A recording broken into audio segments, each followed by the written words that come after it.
സുഹൃത്തുക്കളെ, ഇന്നലെ കേരളത്തോടൊപ്പം തെരഞ്ഞെടുപ്പ് നടക്കുന്ന തമിഴ്നാടിനെക്കുറിച്ച് നമ്മൾ ഒരല്പം സംസാരിച്ചു. ഇന്ന് ആസാമിനെക്കുറിച്ച് സംസാരിക്കാമെന്നാണ് കരുതുന്നത്. കർണാടകയുടെ ഉപമുഖ്യമന്ത്രി DK ശിവകുമാർ NDTVയിലെ സീനിയർ ജേർണലിസ്റ്റ് TM വീരരാഘവുമായി നടത്തിയ അഭിമുഖം കാണാനിടയായി. അപ്പം അതിൽ നിന്ന് മനസ്സിലായത് കർണാടക രാഷ്ട്രീയവും വളരെയധികം ശ്രദ്ധിക്കേണ്ടതുണ്ട്.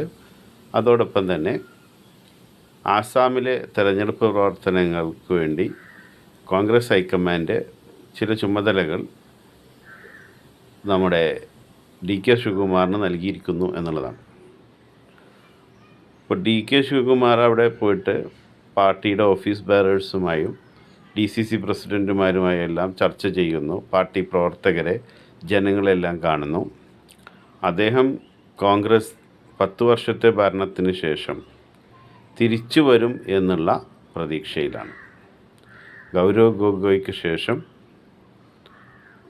ഒരു തിരിച്ചുവരവുണ്ടാകുമെന്ന് തരുൺ ഗൊഗോയ്ക്ക് ശേഷം ഒരു തിരിച്ചുവരവുണ്ടാകുമെന്ന് അദ്ദേഹം കരുതുന്നു. തരുൺ ഗൊഗോയി ആയിരുന്നു 15 വർഷക്കാലം അസാമിൻ്റെ മുഖ്യമന്ത്രിയായിരുന്ന കോൺഗ്രസ് നേതാവ്. പക്ഷെ ഞാനതിനകത്ത് ചില വസ്തുതകളെല്ലാം പരിശോധിച്ചപ്പോൾ ഈ അസാമിലെ ഒരു വലിയ രീതിയിൽ കേരളത്തേക്കാൾ കൂടുതൽ മുസ്ലിം പോപ്പുലേഷനുണ്ട്. അപ്പോൾ അവിടെ ഈ സിറ്റിസൺഷിപ്പ് അമെൻമെൻറ്റ് ആക്റ്റും മറ്റു കാര്യങ്ങളെല്ലാം ചേർന്ന് വരുമ്പോൾ ഈ SIRഉം ശരിക്കും SIR അവിടെ നമ്മൾ കേരളത്തിലും പശ്ചിമ ബംഗാളിലും ഒക്കെ തെരഞ്ഞെടുപ്പ് നടന്ന സംസ്ഥാനങ്ങളിൽ SIR നടപ്പിലാക്കിയപ്പോൾ അസമിൽ അത് അതേപോലെ നടപ്പിലാക്കിയിട്ടില്ല. അവിടെ മറ്റൊരു പ്രക്രിയയാണ് ഉള്ളത്. അപ്പോൾ എത്രമാത്രം ആളുകൾ വോട്ടേഴ്സ് ലിസ്റ്റിൽ അർഹരായവരുണ്ടോ ഇല്ലേ എന്നുള്ളത് നമ്മൾ പരിശോധിക്കേണ്ടതാണ് തെരഞ്ഞെടുപ്പിനെ കുറിച്ച് പറയുമ്പോൾ. മറ്റൊരു പ്രധാനപ്പെട്ട വിഷയം, അസം പോലെയുള്ളൊരു സംസ്ഥാനത്ത് ഫ്രീ ആൻഡ് ഫെയർ ഇലക്ഷൻ നടക്കുമോ എന്നുള്ളതാണ്. പിന്നെ ഈ മുസ്ലിം കൺസോളിഡേഷൻ, അതായത് മുസ്ലിങ്ങൾ ധാരാളമുള്ള ഒരു സംസ്ഥാനമാണ്. 126 അസംബ്ലി മണ്ഡലങ്ങളാണ് അസാമിലുള്ളത്. അപ്പോൾ അവിടെ കഴിഞ്ഞ 2021 നിയമസഭാ തെരഞ്ഞെടുപ്പിൽ ഈ ബദറുദ്ദീൻ അജ്മലിൻ്റെ നേതൃത്വത്തിലുള്ള ഒരു AIUDF എന്ന് പറയുന്ന ഒരു പാർട്ടിയുണ്ട് അവിടെ. അവരും കോൺഗ്രസും സഖ്യമായിട്ടാണ് മത്സരിച്ചിരുന്നത്. പക്ഷേ ഇപ്പോൾ ആ പാർട്ടി വേറെയാണ് മത്സരിക്കുന്നത് എന്നാണ് എനിക്ക് മനസ്സിലായത്.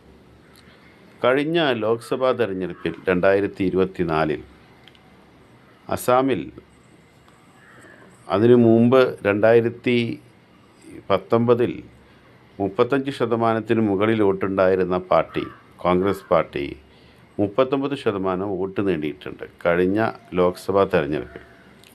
അതൊരു ചെറിയ കാര്യമല്ല. കാരണം അസം പോലെയുള്ള ഒരു സംസ്ഥാനത്ത്, BJPയുടെ ഒരു ഭരണം നിലനിൽക്കുന്ന സംസ്ഥാനത്ത് അങ്ങനെ 39% വോട്ട് കോൺഗ്രസ് നേടി എന്നുള്ളത് ഒരു ചെറിയ കാര്യമല്ല. പക്ഷേ അവിടുത്തെ ഈ ആൻറ്റി ഇൻകംബൻസി ഫാക്ടറിനെ പ്രയോജനപ്പെടുത്തിക്കൊണ്ട്, അല്ലെങ്കിൽ ആൻറ്റി ഇൻകംബൻസി ഫാക്ടറിൻ്റെ പേരിൽ പ്രതിപക്ഷ പാർട്ടികൾക്ക് ലഭിക്കേണ്ട വോട്ടുകൾ സമാഹരിക്കണമെങ്കിൽ AIUDF കൂടി എനിക്ക് തോന്നുന്നു കോൺഗ്രസ് മുന്നണിയിൽ ഉണ്ടാകണമെന്ന്. ഇനി അവർ വല്ല സീറ്റ് ധാരണ ഉണ്ടാകുമോ, അല്ലെങ്കിൽ വരുന്ന ദിവസങ്ങൾ അത്തരത്തിലുള്ള ധാരണകളുണ്ടാകുമോ എന്ന് നമുക്കറിയില്ല. അപ്പോൾ URF എന്ന് പറയുന്നൊരു വിഭാഗം മുന്നണിയായി അവർ മുമ്പ് മത്സരിച്ചിരുന്നു. UPPF, അങ്ങനെ നിരവധി പ്രാദേശിക കക്ഷികളെല്ലാം കൂടി ചേർന്ന് വരുന്ന, അതുപോലെ തന്നെ നോർത്ത് ഈസ്റ്റിൽ സ്വാധീനമുള്ള നാഷണൽ പീപ്പിൾസ് പാർട്ടി, ഇങ്ങനെ നിരവധി പാർട്ടികൾ അസാമിലുണ്ട്. അപ്പോൾ അതെല്ലാം കൂടി ചേർന്ന് വരുന്ന ഒരു രാഷ്ട്രീയ സാഹചര്യം എന്തായിരിക്കും എന്നാണ് നമ്മൾ കാണേണ്ടത്.